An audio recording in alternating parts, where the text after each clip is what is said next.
샬롬, 주님의 평강이 한 분 한 분 삶 가운데 넘치기를 소망합니다. 나태주라는 분 아세요? 미스터 트롯의 가수 나태주가 아니라 시인 나태주가 있습니다. 그의 시 중 안부라는 시가 있는데요. 이 시로 인사를 드리고 싶습니다. 오래 보고 싶었다. 오래 만나지 못했다. 잘 있노라니 그것만 고마웠다. 서로 간의 짧은 통화 혹은 문자라도 교환하시면서 주님의 평강 그리고 안부를 전하셔도 좋겠다 생각이 듭니다. 오늘 본문은 전체적으로는 마가복음 5장 21절에서 33절인데요. 제가 읽고자 하는 말씀은 25절에서 34절입니다. 12해를 혈루증으로 앓아온 한 여자가 있어 많은 의사에게 많은 괴로움을 받았고 가진 것도 다 허비하였으되 아무 효험이 없고 도리어 더 중하여졌던 차에 예수의 소문을 듣고 무리 가운데 끼어 뒤로 와서 그의 옷에 손을 대니 이는 내가 그의 옷에만 손을 대어도 구원을 받으리라 생각함일러라. 이에 그의 혈루 근원이 곧 마름에 병이 나은 줄 몸에 깨달으니라. 예수께서 그 능력이 자기에게서 나간 줄을 곧 스스로 아시고 무리 가운데서 돌이켜 말씀하시되 누가 내 옷에 손을 대었느냐 하시니 제자들이 여짜오되 무리가 에워싸 미는 것을 보시며 누가 내게 손을 대었느냐 물으시나이까 하되 예수께서 이 일 행한 여자를 보려고 둘러보시니 여자가 자기에게 이루어진 일을 알고 두려워하여 떨며 와서 그 앞에 엎드려 모든 사실을 여쭈니 예수께서 이르시되 딸아 내 믿음이 너를 구원하였으니 평안히 가라. 내 병에서 놓여 건강할지어다. 아멘. 사랑하는 성도 여러분, 샌드위치 좋아하세요? 대개 두 개의 식빵 사이에 잼을 바르거나 야채와 햄 등을 넣어 만듭니다. 흔히 식빵 사이에 무엇을 넣으냐에 따라 딸기잼 샌드위치, 땅콩잼 샌드위치, 햄 샌드위치가 되죠. 왜 이 말씀을 드리냐 하면 오늘 전체 본문이 샌드위치 구조를 이루고 있기 때문에 그러합니다. 가운데 무엇이 들어간 샌드위치냐 하면 혈루병 앓은 여인 샌드위치입니다. 그런데 이 샌드위치를 덮고 있는 식빵은 회당장 야이로의 딸의 위급한 형편입니다. 이야기는 이러합니다. 예수님께서 갈릴리 바다에서 건너편 이방 땅 거라사에 가셨다가 다시 맞은편으로 돌아오십니다. 그때 이스라엘 전역에 퍼져 있는 회당장 중 한 곳의 책임자인 회당장이 예수님을 만나러 옵니다. 왜냐하면 그의 어린 딸이 죽게 되었기에 집에 가셔서 고쳐달라는 간곡한 부탁을 하는 것이죠. 그의 요청에 예수님께서는 기꺼이 그 집으로 발걸음을 향하십니다.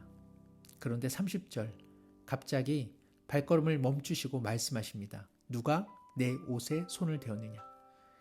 야이로의 딸의 생명이 위급한 때에 예수님께서는 이 말씀을 하시며 길가에 멈추십니다. 이로써 야이로의 딸의 이야기 가운데 다른 이야기가 들어옵니다. 제자들은 많은 사람들이 예수님을 에워싸기에 누군가의 손이 닿은 것에 불과하다 말씀드립니다. 그러나 주님께서는 의도적으로 자신의 옷에 손을 댄 여인을 찾고 있습니다. 물론 몰라서 그러신 것이 아니라 무리 가운데 그녀를 드러내기 위함이었습니다.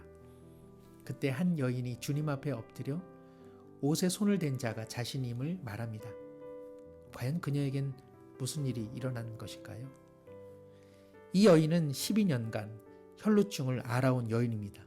혈루증이란 여성의 몸에서 피가 지속적으로 유출되는 것을 말하는데 이스라엘 사람들의 잘못된 생각 중 하나가 다음 세 가지 내용입니다. 이방인으로 태어나지 않은 것에 대한 감사, 개로 태어나지 않은 것에 대한 감사, 그리고 여자로 태어나지 않은 것에 대한 감사였습니다. 그런데 생명을 의미하는 피가 함부로 유출되는 여인이니 이 여인은 얼마나 더 부정한 여인으로 취급받았겠습니까?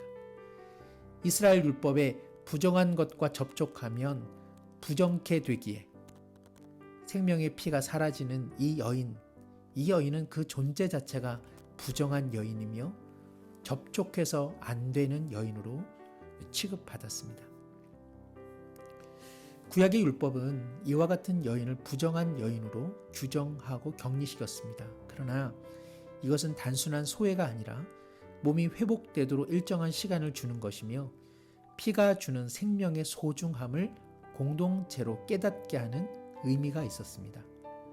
이후 일정한 예배의 절차를 통해 다시금 이스라엘 공동체로 돌아오게 하였습니다.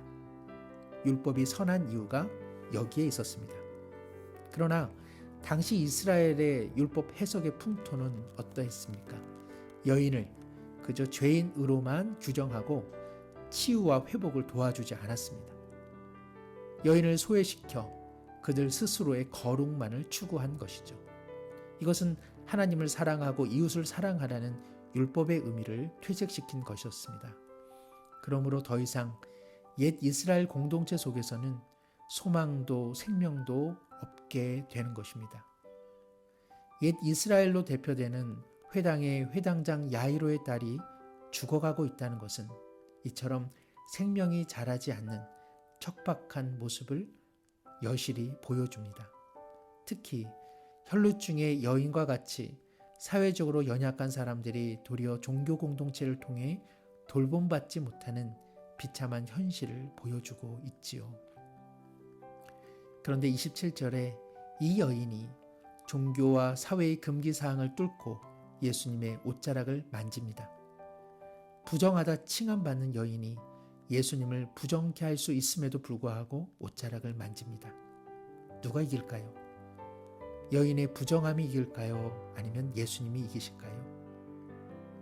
율법이 이길까요? 예수님의 생명이 이길까요? 결론적으로 예수님의 생명이 이겼습니다. 29절에 이에 그녀의 혈루 근원이 곧 마름에 병이 나은 줄을 몸에 깨달으니라. 예수님의 옷자락에 무슨 마술적 힘이 흐르는 것은 아닙니다. 그녀는 차마 예수님을 부를 수도 예수님의 손을 잡을 수도 없었습니다. 부정한 여인이었기에 그러하죠. 그러므로 그녀가 예수님의 옷자락을 만진 것은 그녀의 형편 속에서는 주님의 몸을 만진 것이요 고침받으리라는 몸부림이었습니다. 그것은 미신적 행동이 아니라 그 누구도 감행할 수 없는 믿음의 표현이요 용기였습니다. 그녀의 이와 같은 믿음은 마태복음 11장 12절 주님께서 하신 말씀을 생각나게 합니다. 세례 요한의 때부터 지금까지 천국은 침노를 당하나니 침노하는 자는 빼앗느니라. 주님께서 하신 말씀, 즉 천국은 침노를 당한다라는 말은 천국에 들어가기 위해 힘을 다하는 사람들을 향해 천국은 기꺼이 열려 있다는 뜻입니다. 이것은 천국에 자기 노력으로 들어갈 수 있다, 그런 말은 아니죠. 그러나 하늘로부터 은혜로 임하는 천국에 들어가기를 사모한다면 주님께 나가는 능동성도 필요하다는 것입니다. 어떻습니까? 중풍병자의 친구 4사람은 지붕을 뚫고 친구를 주님께 인도하였습니다. 니고데모는 이스라엘의 지도자였지만 기꺼이 영생을 알고자 주님께 나아갔습니다. 마태는 주님께서 부르셨을 때 일어나 집으로 모셨습니다. 삭개오 역시 주님을 보기 위해 나무 위로 올라갔습니다. 예수님께서는 그의 부르심에 능동적으로 응답하는 사람들에게 새로운 생명을 주셨습니다. 사랑하는 성도 여러분, 현실적인 여러 제약 속에서도 우리 모두는 주님께 더 가까이 가야 하지 않을까요? 주님을 더 깊이 알고자 하는 사모함이 있어야 하고 주님 뜻대로 살고자 하는 열정이 있어야 하지 않을까요? 기도하지 않으셨다면 기도하는 삶으로 변화되어야 하고 말씀을 읽지 않으셨다면 말씀을 읽는 일에 열심을 내야 하지 않을까요? 신앙생활을 하나의 종교 습관으로 지내오셨다면 그 그렇게 보내서는 안 되지 않겠습니까?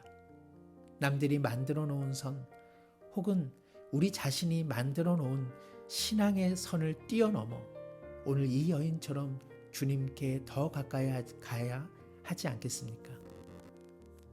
사랑하는 성도 여러분, 주일 교회에 오셔서 예배드리지 못하니 지금의 현실이 얼마나 안타깝고 아쉬움이 크십니까?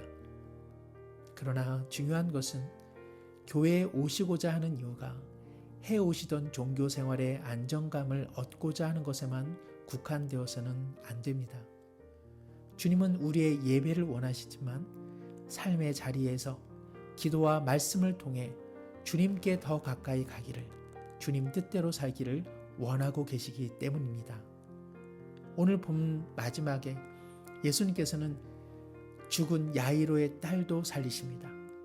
죽은 사람을 만져서는 안 되는 이스라엘의 율법을 뛰어넘어 그 아이의 손을 기어코 잡아 새 생명을 주십니다. 주님께서는 이렇게 우리에게 오셔서 생명을 주고 계십니다. 그러니 우리도 더욱 주님 앞에 가야 하지 않겠습니까? 주일만 기다려서는 안 됩니다. 지금 주님께 갑시다. 주님이 오십니다. 그리고 주님이 여기 계십니다. 기도하겠습니다. 하나님 아버지, 차마 부를 수 없고 가까이 갈 수 없어 그저 옷자락을 만지되 주님은 나를 고치시고 새롭게 하신다는 이 여인의 믿음이 우리의 믿음이 되게 하여 주옵소서. 이 여인의 믿음을 보시고 고치신 주님, 우리 모두도 이와 같은 믿음을 주께 보이게 하여 주옵소서. 혹 이와 같은 믿음이 없다면 우리의 믿음 없음을 긍휼히 여겨 주옵시고 주님 알기를, 주님 만나기를 일상에서 더욱 사모하게 하여 주옵소서. 혈루증 여인을 야이로의 딸을 고쳐주신 주님의 치유의 능력을 베풀어 주옵시며 우리의 공동체가 정죄하고 격리시키는 공동체가 아니라 치유하고 생명으로 회복되는 은혜의 공동체가 되게 하여 주옵소서. 사랑하는 우리 모든 가정을 불성각으로 지켜 보호하여 주옵소서. 생명의 주가 되시는 예수님의 이름으로 기도드리옵나이다. 아멘.